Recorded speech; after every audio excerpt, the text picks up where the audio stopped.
মিয়া রাসূল সাল্লাল্লাহু আলাইহি ওয়াসাল্লাম বলেছেন আল আকসা পুনরুদ্ধার হবে, এটা নিয়ে যুদ্ধ হবে। আর আপনি খালি শান্তি চান, আপনার এটা শান্তি না, মূলত শান্তির অপর পিঠে আপনি ইসরায়েলের দালালি করার চক্রান্ত করেন। যেমন নাকি ইসরায়েল আর ফিলিস্তিনের অবস্থা 70-75 বছর ধরে এই অবস্থা চলতেছে। জালেমদেরকে ফিলিস্তিনের মুসলমানেরা জায়গা দিছিল থাকার জন্য, যে ভাই দয়া টয়া করে থাকতে দিছি থাক। এই জালেমের বাচ্চাগুলা নিজেরা থাকার জন্য যেই জায়গায় পাইছিল ওই জায়গাটাকে এখন নিজেদের জায়গা বলে দাবি করে। কিছুদিন পর পর গুলি মারে, বোম মারে, এটার দোষ নাই। আর ফিলিস্তিনিরা যদি আত্মরক্ষার প্রস্তুতি নেয়, দূর থেকে ডাক দিয়া বলে ওই দেখো সন্ত্রাসরা হামলা করে, ঠিক কিনা? এরা যে মারে এটার দোষ না, ফিলিস্তিনিরা কিছু বললেই কয় সন্ত্রাস। মূলত অবস্থা হলো, দেখবেন চোর যখন চুরি করে ধরা খাওয়ার সম্ভাবনা থাকে, ও বলে বাবা ভাই চোর চোর চোর চোর, ভাই ধরেন ধরেন ধরেন চোর চোর চোর। আর মানুষকে কিরো চোরটা কেডা, কইছে ওই যে ওই যে ওই যে ওই যে গেল ডাইরে গেল। মূলত চোর কিন্তু এটাই ছিল, মূলত চোর এটাই ছিল। এই লাল কুকুরের বাহিনীরাও সবচাইতে বড় সন্ত্রাস। এরাই ফিলিস্তিনের আপামর জনতা, মুসলমান, নিরহ মুসলমান বাচ্চাদের বড় সন্ত্রাস। আপনি বলবেন ভাই যুদ্ধরা তো ফিলিস্তিনি শুরু করছে, যুদ্ধ ফিলিস্তিন শুরু করবে না তো কি করবে? নিজের জায়গা দখল করে বসে আছে, মারবে না? আপনি কষ্ট করে 30 কোটি টাকা দিয়ে একটা জায়গা কিনলেন, 5 লাখ টাকা দিয়ে জায়গা কিনলেন, 20 কোটি টাকা দিয়ে জায়গা কিনলেন, চিন্তা করলেন গ্রাম থেকে একটা মুরব্বিরে আনি, একটা ঘর উঠায় দিই, বাবা আপনিও থাকেন, আমার জায়গাটাও পাহারা হইলো, আমার জায়গাটা আমারও থাকলো, আপনারও কিছু উপকার হইলো। আপনি দয়া মায়া করে তারা থাকতে দিলেন। সে মোটামুটি মনে করেন এলাকার বড় লিডারের সাথে হাত মাত কইরা আপনার এখান থেকে কানে ধৈরা বাড়ি করে জাল দলিল বানায় নিজের নামে লিখে ফেললো। এখন সে মজলুম না আপনি মজলুম? আপনি মজলুম। যার জায়গাটা নিল সে মজলুম, আর যে দখল করলো সে হলো জালেম। এখন এই জালেমের থেকে জায়গা নেওয়ার জন্য আপনি কি থানা তদবির করবেন না? করলে কি আপনি সন্ত্রাস?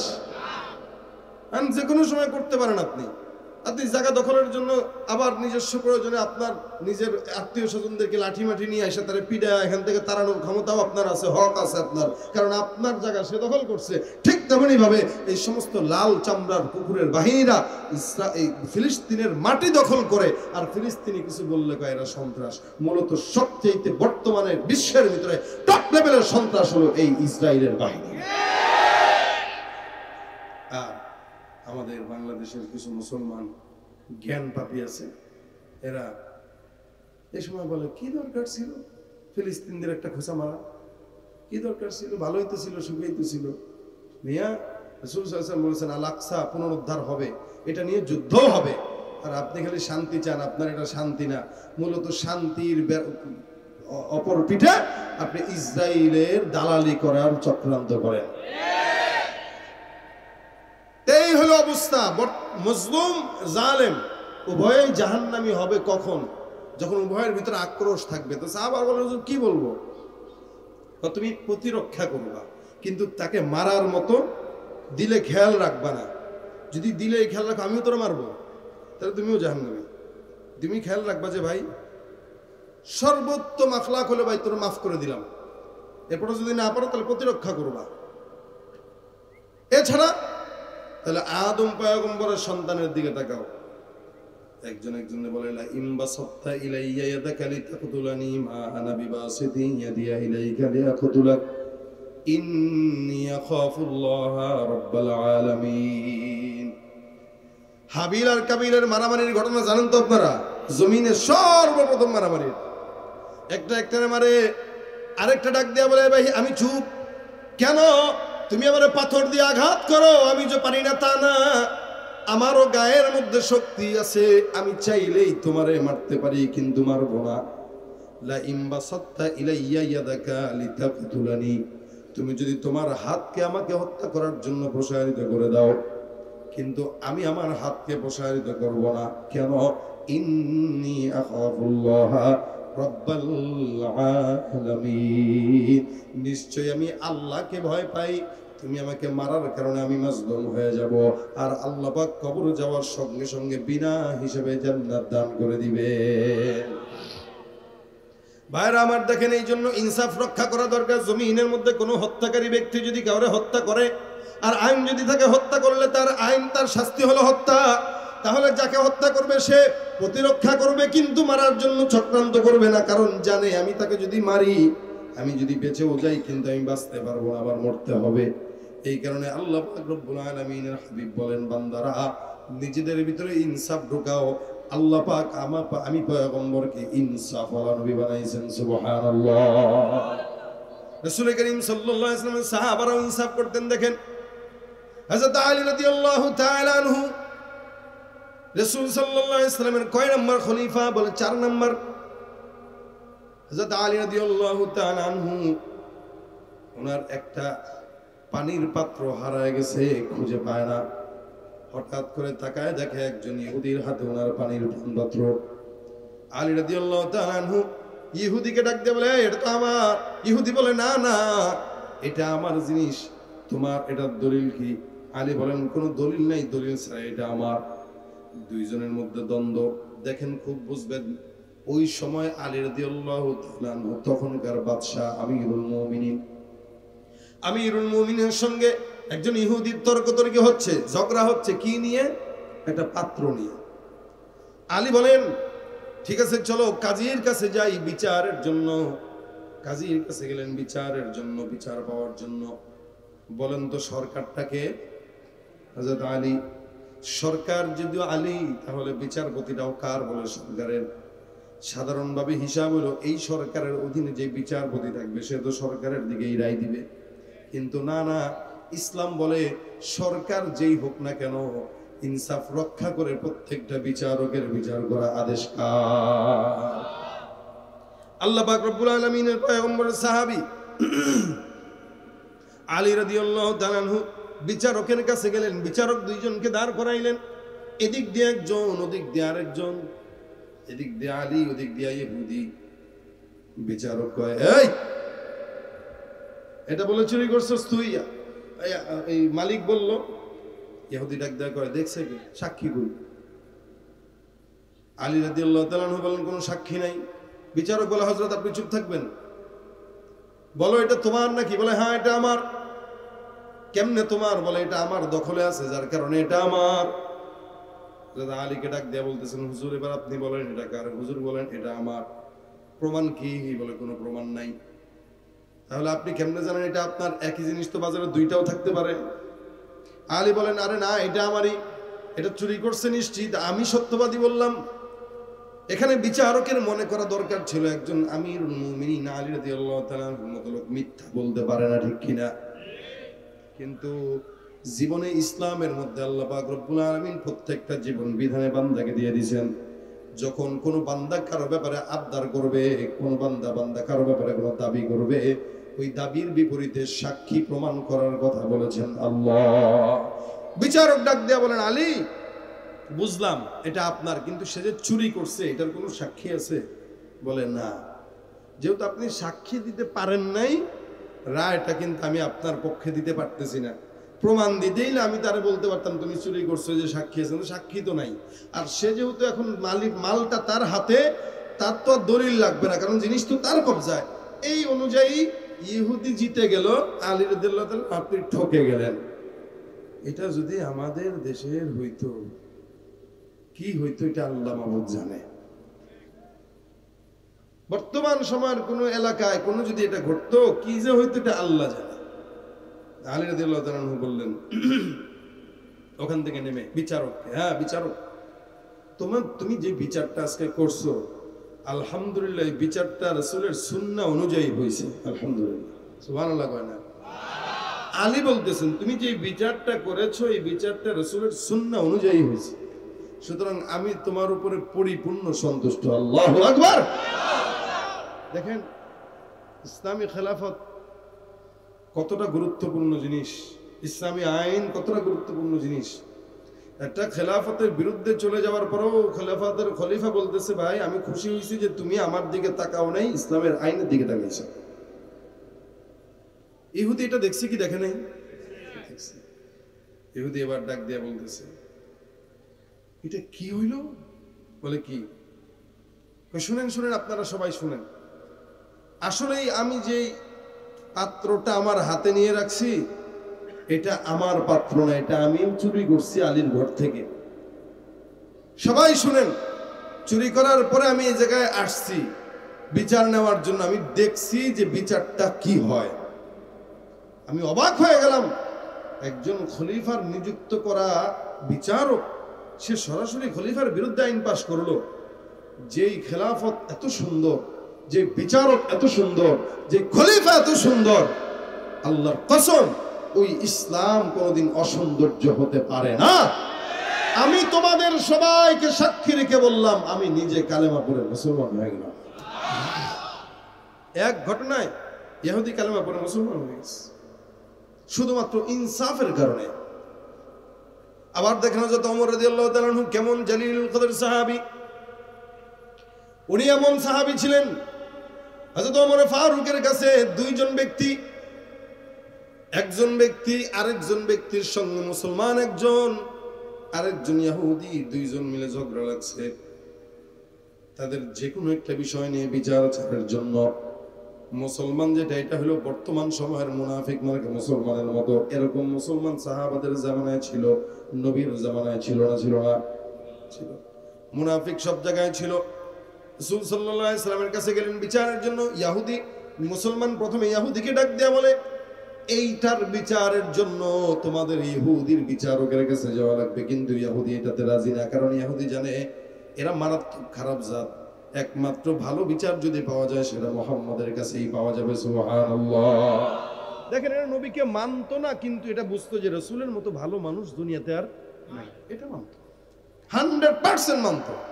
যার কারণে নবী করিম সাল্লাল্লাহু আলাইহি ওয়াসাল্লাম যে হিজরত করে চলে গেছিলেন মদিনায়, আলীকে রেখে গেছিলেন না? কেন গেছিলেন? অন্যতম এটাও কারণ ছিল যে আলীর রাসূলের কাছে সমস্ত ইহুদি নাসারাও আমানত রাখতো। এই আমানতের মাল যেন আলী রাদিয়াল্লাহু তাআলা ঠিক মতো বুঝায় দিতে পারে, এই জন্য আলীকে দিয়ে রাখছিলেন, কারণ আলীর কাছে এগুলো দায়িত্ব দিয়ে রাখতো রাসূল সাল্লাল্লাহু আলাইহি ওয়াসাল্লাম।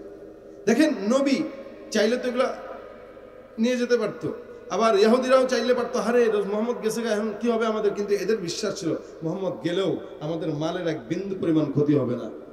এতটুকু বিশ্বাস রাসূলের উপর তাদের ছিল। কি পরিমাণ ইনসাফ হলো নবী দেখেন। তা হযরত ওমর রাদিয়াল্লাহু কি বলে, ওই একজন মুমিন আর একজন ইহুদি। ইহুদি বলতেছে না মুহাম্মাদের কাছেই যাওয়া লাগবে, তো দুজন মিলে রাসূলের কাছে গেছে। আল্লাহ নবী সাল্লাল্লাহু আলাইহি সাল্লাম ইহুদির পক্ষে রায় দিল, মুসলমানের বিরুদ্ধে রায় দিল, কারণ মুসলমানের দোষ। মুসলমানের এটা পছন্দ হয় নাই, দৌড় দিয়া ওমরের কাছে চলে যায়।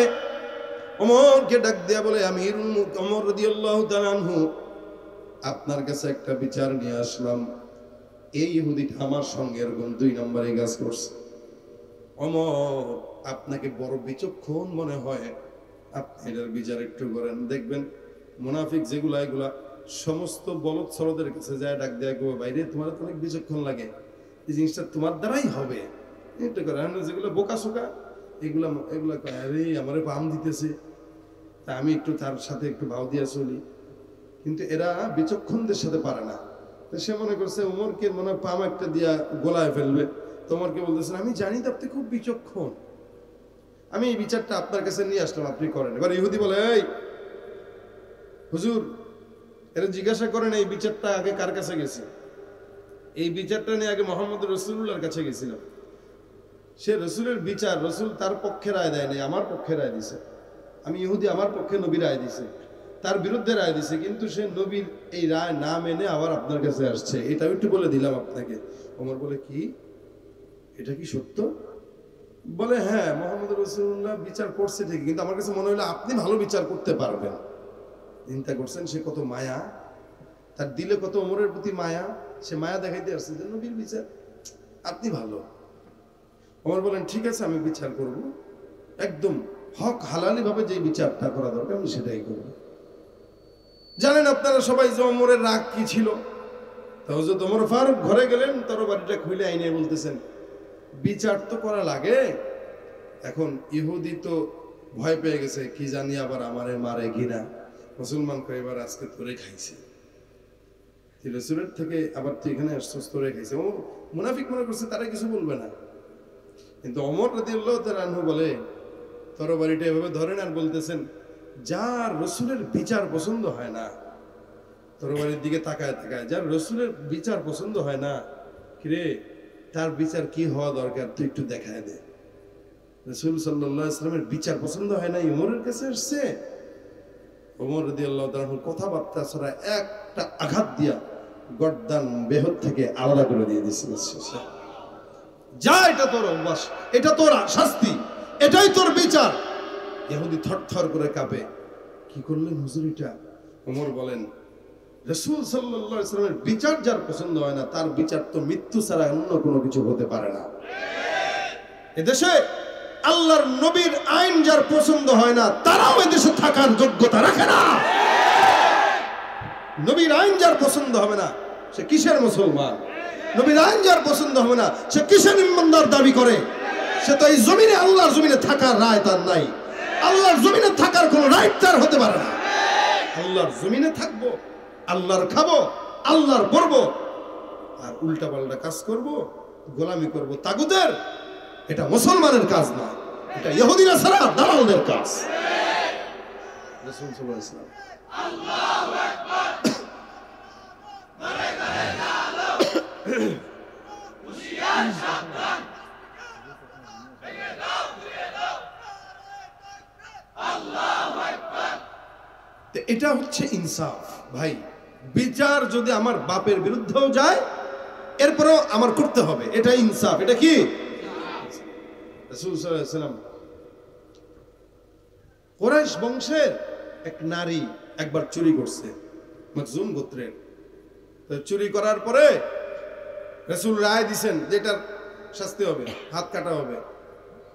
সাহাবা একরাম মিলে মাশওয়ারা করতেছে, এটা কেমন দেখায়, একটা নারীর হাত কাটা হবে, নারী মেয়ে মানুষ করছে আর কি, তাও কুরাইশ বংশের, এটা তো রাসূলের বদনাম। এখন রাসূল সাল্লাল্লাহু আলাইহি ওয়াসাল্লামের কাছে যে এটার ব্যাপারে বলতেছে কি, যাও তোমরা কেউ একটু যে রাসূলকে বলবা এই বিচারটা যেন স্থগিত করে দেয়। কে যাবে কে যাবে কে যাবে? উসামা বিন যায়েদ রাদিয়াল্লাহু তাআলা আনহুকে এরা ঠিক করলো যে যাও তুমি একটু যে রাসূলকে বলবা এই মেয়েটার যেন বিচারটা মওকুফ করে দেয়। এর মেয়ে মানুষ, তাও কুরাইশ বংশের, কেমন দেখায়।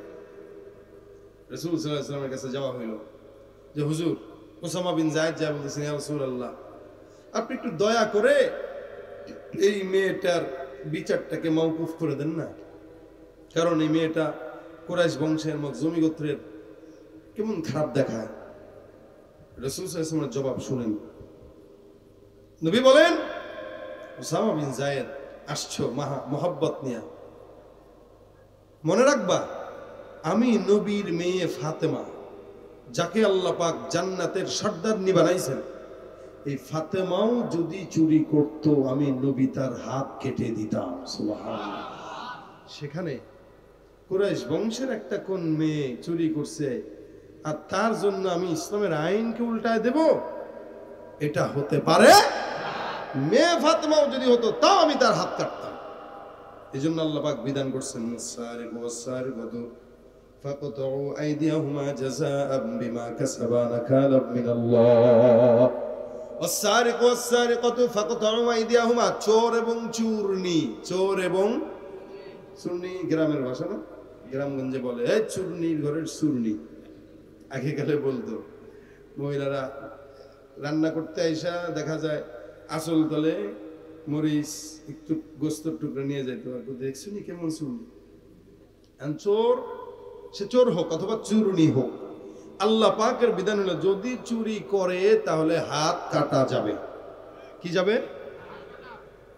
চোর হোক অথবা চূর্ণী হোক। এখন মুফাসসিরিন ইকরাম বলেন কতটুকু চুরি করলে হাত কাটবে? তাহলে মিনিমাম 10 দিরহাম সমপরিমাণ কোনো কিছু যদি চুরি করে তাহলে তার হাত কাটা যাবে। আমাদের দেশে 2 টাকা চুরি করলেই ধরা খেলে যেমনি না ভাঙে ঘুষায়া। 2 টাকা 10 দিরহাম কি এক? 10 দিরহাম যদি ধরি, মনে করেন রাসূলের জামানায় 10 দিরহাম কত ছিল জানি না, কিন্তু বর্তমানে 10 দিরহাম যদি দিরহাম হিসাব করেন, দুবাইতে দিরহাম চলে। 1 দিরহাম মনে করেন 31 টাকা, 10 দিরহামে 350 টাকা ধরলাম, প্রায় 350 টাকা।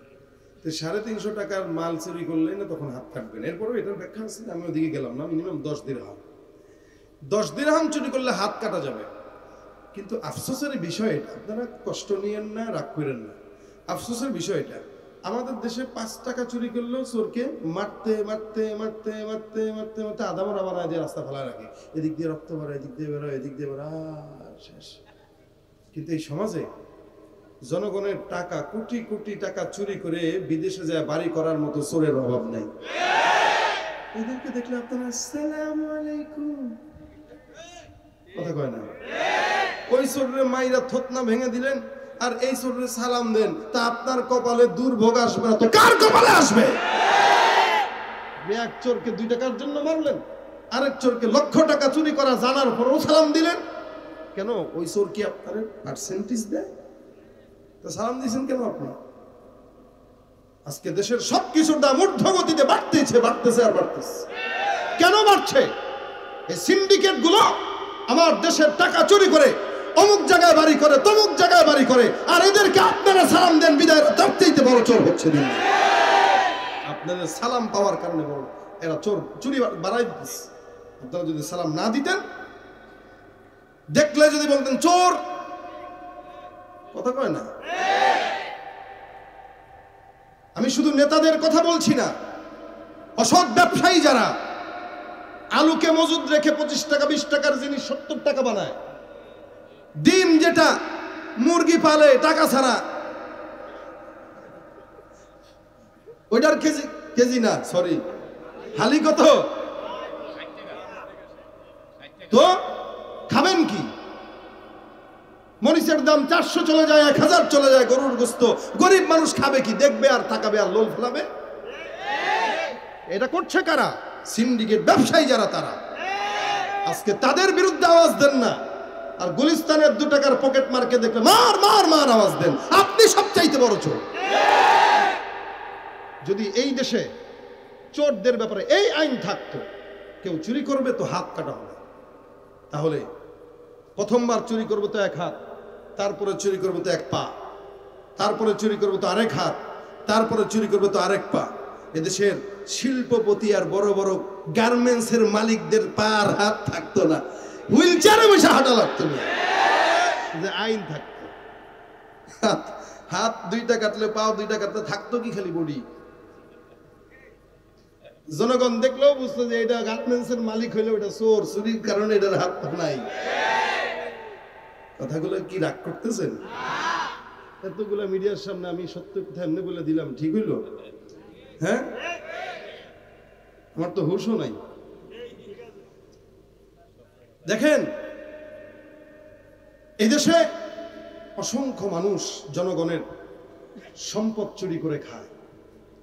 একদম নিম্নবর্তী মানুষ, যে যার কোনো ক্ষমতা নাই, কিন্তু বাবার তরফ থেকে 10 কাঠা জায়গা পাইছে, কোন গার্মেন্টস শ্রমিকের অথবা কোন শিল্পপতির নজর ওই 10 কাঠার দিকেই পড়ে, ওই 10 কাঠার দিকে পড়ে। 10 কাঠা ছিনায় নিয়ে যায়। বড়লোক হয়েছে কিন্তু সে চুরি করে, ডাকাতি করে। রাস্তাঘাটে আমরা ডাকাত দেখলে ভয় থাকি, কিন্তু আমাদের আশেপাশে চতুর্দিকে ডাকাত ঘোরা, চতুর্দিকে ডাকাতে ভরা। এদেরকে দেখলে আমরা আসসালামু আলাইকুম স্যার, ভালো আছেন স্যার বলি। আর যে প্রতিদিন শীত কেটে চুরি করে, তারা দেখলে কিরে সোরা কি চুরি করছস আজকে? হে মিয়া, কত চুরি করে? খাইতেই তো পারে না চুরি করে। চুরি করে তো খালি ডিম খাওয়ার লেগে চুরি করে, সে একটু গাঁজা খাওয়ার লেগে চুরি করে আর কি। গুলিস্তানে বাইতুল মোকাররমে দেখবেন যেগুলো ওই গাড়ির লুকিং গ্লাস চুরি করবে, ওইটা 500 টাকা দিয়ে ধোলাই খালে বিক্রি করে মনে করেন একটা গাঞ্জা টানবে, এতটুকুর জন্য সে চুরি করছে। তার এর চাইতে বেশি কোনো চাওয়া পাওয়া দুনিয়াতে নাই। তার চাওয়া পাওয়া হলো একটা ফটকা ফুলে কোনো মতনই গাঁজার টান দেওয়া যায়। কিন্তু আমাদের আশেপাশে যারা এই সমস্ত কাজগুলো করে, সিন্ডিকেট করে ব্যবসায়িকরা অথবা অন্য শিল্পপতিরা, গার্মেন্টস শ্রমিক মালিকরা অথবা দেশের সর্বোচ্চ কিছু নেতারা, এরা যখন চুরি করে, তখন আমাদের মাথায় এটা ধরে না যে না, এদেশের এবং জনগণের এবং ইসলামের সবচেয়ে বড় শত্রু এরাই। আল্লাহ পাকের বিধান, এই কারণে আল্লাহ পাক বলেন, ওয়াইদা হাকামতুম বাইনান নাসি আন তাহকুমু বিল আদল ইন্নাল্লাহা নি'ম্মা ইয়াইযুকুম বিহ। এই আল্লাহ বলছেন তোমরা এটার ইনসাফ আদায় করো। কেন? আল্লাহ পাক তোমাদেরকে এই ওয়াজটা করেছেন। ইয়াইযুকুম, ওয়াজ না, ওয়াজ আমি করতেছি না, ওয়াজ আমি কি করতেছি? ওয়াজ। আল্লাহ বলতেছেন ইয়াইযুকুম বি, তোমাদেরকে ওয়াজ করলাম আমি। কি ওয়াজ? ইনসাফ বজায় রাখো। চোর সে যেই হোক, চুরি করবে তো হাত কাটো, ইনসাফ। ইন্নাল্লাহা নি'ম্মা ইয়াইযুকুম বি। আল্লাহ বলতেছেন এই ওয়াজটা আমি তোমাদেরকে করলাম, আল্লাহ ইনসাফের ওয়াজ করলেন আমাদেরকে, আজকে আমি সেই ওয়াজ আবার আপনাদেরকে করলাম। তো সমাজে ইনসাফ শুধুমাত্র নেতারাই বজায় রাখবে, বিচারকই বজায় রাখবে তা না, ঘরের মধ্যেও ইনসাফ বজায় রাখবেন, ঘরের মধ্যেও ইনসাফ বজায় রাখবেন। হযরত ওমর, এই শোনেন, এই ছোট্ট এটা বলে আমি শেষের দিকে যাই। হযরত ওমর রাদিয়াল্লাহু তাআলা আনহু, ওমর রাদিয়াল্লাহু তাআলা আনহুর কাছে এক লোক আসছে, এক লোক, বুঝেন মজার গল্প। ওমরের কাছে এক লোক আইসা বউরে নিয়ে আসছে, বউর ব্যাপারে বিচার নিয়ে আসছে। হুজুর বলে কি কে? আমি অমুক। আমার ভালো লাগে না হুজুর, বউ খালি সারাদিন আমার উপরে কটকট কটকট করে চিল্লায়, খালি সারাদিন আমার উপরে গলার উপরে কথা বলে। এই স্বভাবটা মেয়েদের আছে কিনা? সামান্য একটা কথা যেটা হালকা ভাবে জামাইরে বলা যেত, দেখা যায় একটু উচ্চ গলায় বলে ফেলে। স্বামী যদি কিছু কয়, আমি আপনার মহাব্বতের শুরু কি এতটুকু বলতে পারি না? আর স্বামী যখন একটু উচ্চ গলায় কথা বলবে, আপনি আমার বকা দিলেন, কি বলেন? হয় কি হয় না? নারী সহ্য করতে পারে না, কিন্তু নিজে বলে ফেলতেছে, তার হুঁশও নাই। তো এইটার ব্যাপারে বিচার নিয়ে হযরত ওমরের কাছে এসে ডাক দিয়ে বলতেছেন, হুজুর আমার বউ খালি চিৎকার করে। ওমর কয় একটু বাইরে বসে, আমি আসতেছি। এই লোক বলে আমি কিছুক্ষণ পরে শুনতেছি হযরত ওমরের বিবি হযরত ওমরের উপরে কথা বলতেছে। ভালো লাগে না? আরে আপনার বউরই এই সমস্যা ছিল তাই না? হযরত ওমরের বউ মাঝে মাঝে করতেন এটা। হযরত ওমরের সাথে হযরত ওমরের বিবির উচ্চবাচ্য হইতেছে, বিবি উচ্চ গলায় কথা বলতেছে। এটা আবার এই লোক বাইরে থেকে শুনতেছে। শুনাকে ইয়া মাবুদ, আমিরুল মুমিনের কাছে বিচার নিয়ে আসলাম বউর নামে, এখন যে হের বউ হের দোরানের উপরে রাখছে, এটা আবার কি? উনার বউ যে উনার উপরে গলায় কথা বলে, তাহলে আমি কার কাছে বিচার নিয়ে আসলাম? ওনার কাছে বিচার নিয়ে এসে লাভ নেই, উনি নিজেই অশান্তিতে আছে জায়গা। এ চলে যাইতে লাগছে তো হযরত ওমর ফারুক বুঝতে পারছেন এটা। উনি ডাক দেবেন, এই কই যাও? ও হুজুর, যে আশা নিয়ে আসছিলাম ওই আশা ভেঙে গেছে। আমি ভাবছিলাম আপনি মনে হয় একটা সমাধান দিতে পারবেন। আপনি আপনি নিজেই তো হুজুর পেরেশানিতে আছেন, আপনার বউ আপনার দেয়, আপনি আমিরুল মুমিনিন। ভাই এটা এমন একটা জিনিস, যত বড় সরকার হোক, যত বড় পীর হোক, নেতা হোক, এই জায়গাটা সবাই দুর্বল। এখন হযরত ওমর ফারুকের এই অবস্থা। ওমর বলেন, শোনো তোমার বউ কি করে? হুজুর খালি গলার উপরে গলায় কথা বলে, মানে এই যে কথা আসতে বলা যেত এটা চিৎকার দিয়ে বলে, চেঁচামেচি করে বলে। হযরত ওমর ফারুক কিছু কথা বলছেন, সব মনে নাই, আমি বলতেছি আপনাদেরকে, এটা হুট করে এখন মনে আসতে বললাম। ওমর ফারুক বলতেছেন, এই শোনো, আমার বিবি আমাকে প্রতিনিয়ত, আব্দুল্লাহ এমনি বলতেছেন, আমার আব্দুল্লাহর মা আমাকে প্রতিদিন মজার মজার একাধিক আইটেমের রান্না খাওয়ায়, আমি মজা করে খাই, আমি তার প্রশংসাও করি। সে যদি না খাওয়াইতো, আমার রান্না আমার নিজের করে খাইতে হইতো, কারণ ইসলাম এই নারীকে রান্না করে খাইতে বাধ্য করে না। সে যেটা খাওয়ায় এটা আমার উপরে ইহসান করে। 2, সে আমার ঘর প্রতিনিয়ত ঝাড়ু দিয়ে পরিচ্ছন্ন করে রাখে, তার মানে সে আমার ঘরের একজন খাদেমা, সে আমার ঘরের একজন বাবুর্চি, সে আমার ঘরের একজন খাদেমা। 3, সে আমার সম্পদগুলোকে দেখে শুনে রাখে। আমি যে টাকাগুলো রাখি এগুলো সে চাইতো তার বাপের বাড়িতে পাঠিয়ে দিতে, সে পারতো কিন্তু করে না। আমার এই সম্পদগুলোর নজরদারিতে রাখে, তার মানে সে আমার একজন দারোয়ান। 4, আমার সন্তানদেরকে সে দুধ পান করাইছে, তার মানে সে একজন ধাত্রী। চাইলে সে অন্য কাউকে বাধ্য করতো যে দুধ পান করাও, কারণ আপনারা জানেন আরব দেশে এটা প্রচলন ছিল যে জায়গার থেকে এসে এসে মানুষকে দুধ পান করাইতে নিয়ে যেত টাকার বিনিময়ে। ইসলাম কোনোদিন এটা বলে না যে নারী তুমি তোমার সন্তানকে দুধ খাওয়াইতে বাধ্য, খাওয়ায় যদি তাহলে তার জন্য সওয়াব আছে। তো সুতরাং আমার সন্তানের দুধ খানেওয়ালা মা সে। শুধু তাই না, সে আমার কাপড় চোপড়, আমার সন্তানের কাপড় চোপড় প্রতিনিয়ত ধুয়ে সুন্দর করে গোছায় রাখে, তার মানে সে একজন কি ধোপা। একটা মেয়ে বাবুর্চি, খাদেমা, দারোয়ান, ধোপা, ধাত্রী, এতগুলা গুণ অর্জন করার পরে আমি পুরুষের উপরে যদি একটু চড়া গলায় কথা বলে, আমি ওই 5টা গুণকে দেখে এই একটা খারাপ গুণকে মাফ করে দেই আল্লাহর জান্নাত পাওয়ার আশায়। এবার এই সাহাবী ডাক দিয়ে বলতেছেন, হুজুর আমিও আল্লাহর রাস্তায় আমার বউরে মাফ করে দিলাম। দেখেন এই চিন্তা যদি আপনারা করতেন এই ইনসাফটা বিবির উপরে, তাহলে কি কোনো বিবি আপনারে বাদ দিয়ে পাশের বাড়ির বাবার ভাই অথবা দেবরের সঙ্গে ভাগতো? আর আপনার তো একটু লবণ কমে কোন ফকিন্নির যে লবণ কম দিছস কেমনে রানছস, এটা যদি বলেন একদিন 2 দিন 3 দিন এই মেয়ে আপনার 3 দিনের মাথায় জবাব দিবে তুই ফকিন্নির ভূত, তোর বাপ ফকিন্নির ভূত, তোর গোষ্ঠী ফকিন্নির ভূত। জবানটা তো খুলে দিয়েছেন আপনি, হিসেবে আপনি কবেন একটা শেখবো 10টা।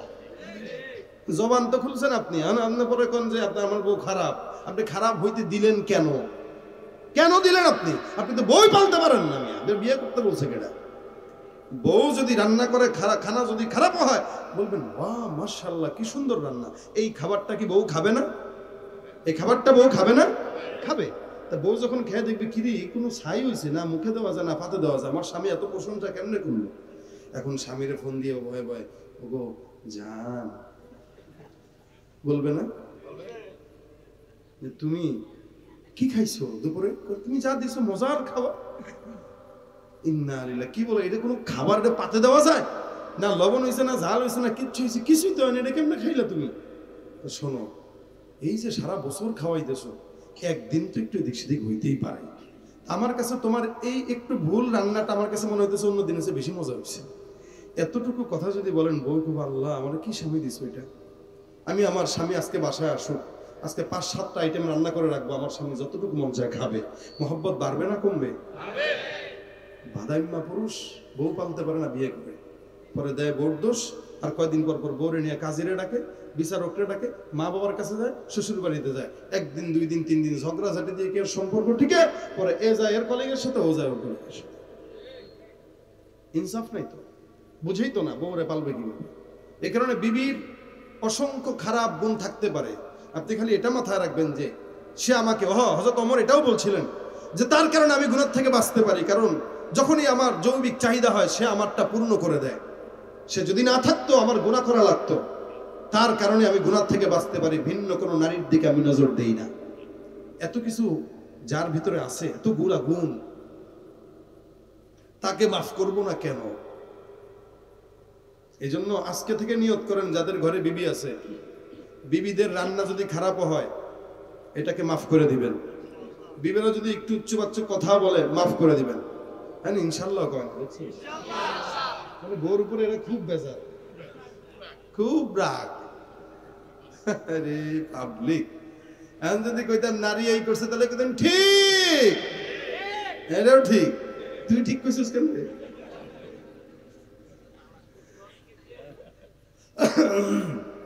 তো বিবিদেরকে মহব্বত করবেন, বিবির সাথে ইনসাফ বজাবেন আগে, কারণ রাসূল বলেছেন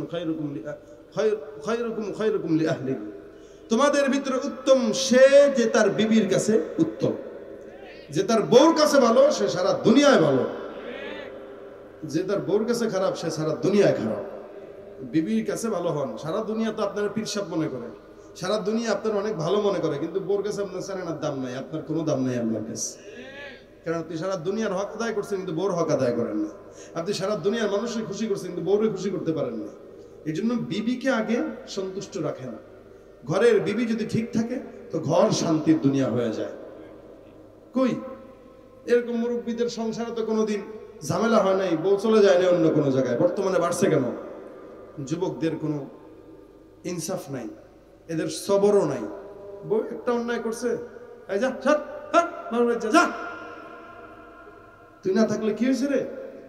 আমি কত কলিগ আছে আমার অফিসের ভিতরে, আমার ডান পাশে বাম পাশে বসে, একটারে ডাক দিল তুলি দেয় বলবো 4টে যা, এই অবস্থা। আল্লাহ পাক এই সমস্ত গুনাহ থেকে হেফাজত করুন। ইনসাফ এটা আমরা রক্ষা করতে পারবো ইনশাআল্লাহ। ঘরে বাচ্চাদের সাথে, ভাইয়ের সাথে, শিক্ষকরা তার ছাত্রদের সাথে ইনসাফ। যেহেতু মাদ্রাসার প্রোগ্রাম, ওস্তাদদেরকে বলবেন, আমি আমার ওস্তাদদেরকে বলি, যদি স্নেহ করা লাগে সেটাও ইনসাফ মতো করবা, স্নেহের বাহিরে না।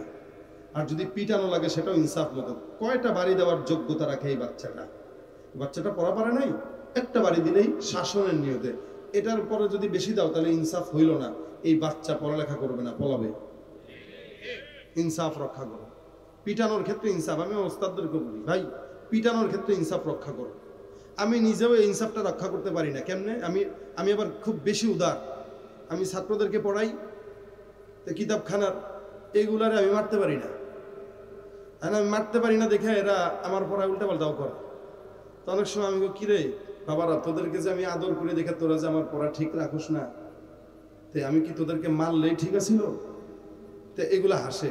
আমি কিরে তো করে তো আমি বকা দিতেছি, হাসুসকে? এরা হাসে, জানে যে হুজুর মারবে না। তো এই জায়গায় আমি আবার ইনসাফ রক্ষা করতে, মানে মারা দরকার ছিল কিন্তু মারি না। কারণ আমি কেন মারি না? আমার ভিতরে আবার একটা ঝামেলা আছে, যদি মারা শুরু করি তো থামি না। তো এই জন্য আমি নিয়ত করছি আমি জীবনে মারমই না। যেহেতু আমার এই জায়গায় ইনসাফ থাকে না, তা আমি আদর করি বাস। আলহামদুলিল্লাহ। পারে না যে এরকম না, পারে ঠিকই। আমি কাছে ডাকি, আদর করে মাথায় হাত বোলাই, বাবারে কেন বললি না, কেন বললি না বল, তোরা যে আদর করি, তুই আদরের মর্যাদাটা রাখ। তখন দেখা যায় বাস ওই বসে বসে পড়তেছে তো পারতেছে। যারা পিটাইতেছে দেখি এদেরটা ঠিক গট গট গট গট করে বলে ফেলায়, কিরে মার না খেলে মানুষ হয় না তো। কিন্তু মারার ক্ষেত্রে ইনসাফ থাকা চাই। একটা বাড়ি তো একটাই, দুইটা না। বাড়ি মারবো ঠিক, দাগ হবে না শরীরে। এটা হবে শুধুমাত্র এই বাচ্চাটাকে শাসনের জন্য, কারণ এটা রাসূলের আদেশ। ঘরে লাঠি রাখা, শয়তানও ডরা। এই যে বউর জন্য রাখবেন মেসওয়াক। রাসূল সাল্লাল্লাহু আলাইহি ওয়াসাল্লাম নির্দেশ দিয়েছেন, বউরে যদি সব মারা লাগে তা কেমনে মারবেন? মেসওয়াক দিয়ে। মেসওয়াক একটা পরে দিমুদ্রে মায় বউর ইজ্জতে লাগবে যে আমার স্বামী আমার মেসওয়াক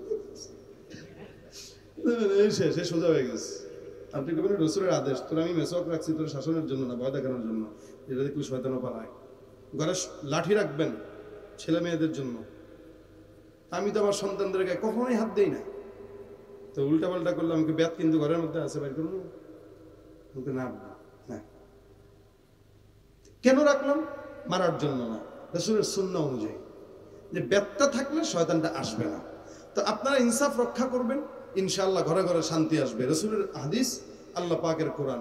ইনসাফ হার জায়গায় আমরা কায়েম করতে চাই। আল্লাহ পাক আমাদেরকে তৌফিক দান করুন। এই যে একটু রুমাল চলে যাবে মাদ্রাসার জন্য, আপনার যার যতটুকু সম্ভব হয় 200, 100, 500, হ্যাঁ, সব আপনারা আপনাদের পকেট থেকে দিবেন। আমি যে ওয়াজ করছি এটাই বেশি। শুনুন, লোক পাঠা দেন। আর কে কে আছেন একটু আমার হাতে 500, 1000 দিবেন, যদি মাদ্রাসার জন্য দেন তাড়াতাড়ি করেন। আমি তো ভাবছি আধা ঘন্টা ওয়াজ করবো, 1 ঘন্টা হয়ে গেছে। কোথায় নিয়ে আসেন, হুজুরকে নিয়ে আসেন, আনেন, গাইতেছি আমি। আমার হাতে দেন, টাকা দেন, আমার হাতে 500, 1000 যদি দেন তাহলে আমি এই কেমন মুসলমানটা একটু গাবো। একটু দেন দেখি, আসেন কেউ? 500, 1000 আমার হাতে দিবেন। এই এখন ক্যামেরা বন্ধ রাখেন, আমি কালেকশন করতেছি। এরা ভিডিও করার কিছু বন্ধ করেন সব। বাপরে বাপ, কতগুলো ক্যামেরা। এমন সাদা মানুষ, এরপরে এমন ফিল্ডার মারে নীল বানায়। এক ভাই তার বাবার জন্য 500 টাকা দিচ্ছে, আল্লাহ পাক কবুল করুক। আমি আমার আল্লাহ সুস্থ। আর কি আছে? 500, 1000 আর কে আছেন? 500, 1000 আর কেউ আছেন? হাতে দিয়ে যান, হুজুরকে নিয়ে আসেন, বলুন নিয়ে আসেন। আপনারা মোনাজাত করে যাবেন, সবাই রাজি আছেন? এই নিয়ত যদি করেন, এই ওয়াদা যদি করেন, তাহলে ইনশাআল্লাহ আমি গজলটা গাবো। আমার শারীরিক অবস্থা খুবই দুর্বল, গলার অবস্থা ভালো না। সকালে উঠে দেখবো গলা দিয়ে আর কথা বেরোয় না। মাশাআল্লাহ। ভাই তার মার জন্য দোয়া করার জন্য পাশে রয়ে গেছে। আর তো একজন দাঁড়ান না একটু, কই স্বেচ্ছাসেবক কই? আপনি আছেন, একটু ভিতরে দেন। ভিতরে যারা আছে, যতটুকু আছে বাস। কালেকশন হয়েছে অনেক, যদিও এরপরেও আমি মহব্বতে চাইতেছি আপনাদের কাছে। রুমাল কালেকশনটা হবে 100, 200 অথবা 10 টাকা 20 টাকা দিতে জানে তাদের। মাশাআল্লাহ। কে আছেন? 100, 200 দিলে আমার হাতে দিয়ে যান, আর 10, 20 টাকা আপনারা ওখানে দিয়ে। কে আছেন? আর কে আছেন? 100, 500 দিবেন, এরকম কেউ থাকলে একটু হাতটা ওঠান। আর ভিতরে কই স্বেচ্ছাসেবক যায় না কেন? কি রে, মানুষ নাই? হ্যাঁ, সংক্ষেপে তাড়াতাড়ি। একটু ছাত্ররা, মাদ্রাসার ছাত্ররা ঢুকে যাও, ঢুকে যাও। দোয়া হবে ইনশাআল্লাহ, হুজুর দোয়া করবেন, সকলে দোয়া করে তারপরে যাব। ওই যে যারা যাচ্ছে এদের কাছে যতটুকু পারেন বাস দান করেন।